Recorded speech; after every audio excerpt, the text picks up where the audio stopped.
Hello മക്കളെ, അപ്പോൾ നിങ്ങൾ എല്ലാവരും അറിഞ്ഞതുപോലെ നമ്മുടെ ഓണം എക്സാം ടൈം ടേബിൾ വന്നിട്ടുണ്ട്. 14-ാം തീയതിയാണ് നമ്മുടെ എക്സാംസ് സ്റ്റാർട്ട് ചെയ്യുന്നത്.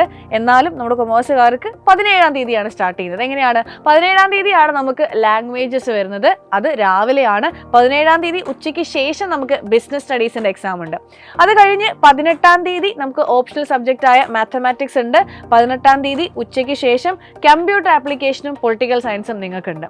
ഇനി 19-ാം തീയതി രാവിലെ എക്കണോമിക്സ് ആണ്, ഉച്ചയ്ക്ക് ശേഷം സ്റ്റാറ്റിസ്റ്റിക്സ് ആണ്. 20-ാം തീയതി രാവിലെ ഇംഗ്ലീഷും 20-ാം തീയതി ഉച്ചയ്ക്ക് ശേഷം അക്കൗണ്ടൻസിയുമാണ്. ടൈം ടേബിൾ നമ്മൾ അനലൈസ് ചെയ്യുന്ന സമയത്ത് രാവിലെയും ഉച്ചയ്ക്കും നമുക്ക് എക്സാംസ് ഉണ്ട്. സോ ടൈറ്റ് സ്കെഡ്യൂളാണ്. നിങ്ങൾ എന്ത് ചെയ്യണമെന്ന് വെച്ചിട്ടുണ്ടെങ്കിൽ എക്സാമിന് കുറേ മുന്നേ തന്നെ നിങ്ങളൊരു ടൈം ടേബിൾ സെറ്റ് ചെയ്ത് പഠിച്ച് തുടങ്ങണം. ദിവസം ഒരു 3 മണിക്കൂറിൽ കൂടുതൽ പഠിച്ചാൽ മാത്രമേ ഇങ്ങനത്തെ ഒരു സ്കെഡ്യൂളിൽ നമുക്ക് നല്ല മാർക്ക് സ്കോർ ചെയ്തെടുക്കാൻ വേണ്ടി പറ്റൂ. കാരണം ഒരു ദിവസം 2 സബ്ജക്റ്റ് കംപ്ലീറ്റ് ചെയ്യുക എന്ന് പറയുന്നത് ബുദ്ധിമുട്ടായിട്ടുള്ള ഒരു കാര്യമാണ്.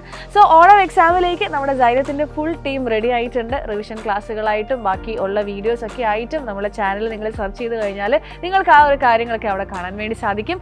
സോ ഓണം എക്സാമിലേക്ക് അടിപൊളിയായിട്ട് പ്രിപ്പയർ ചെയ്യുക. All the best.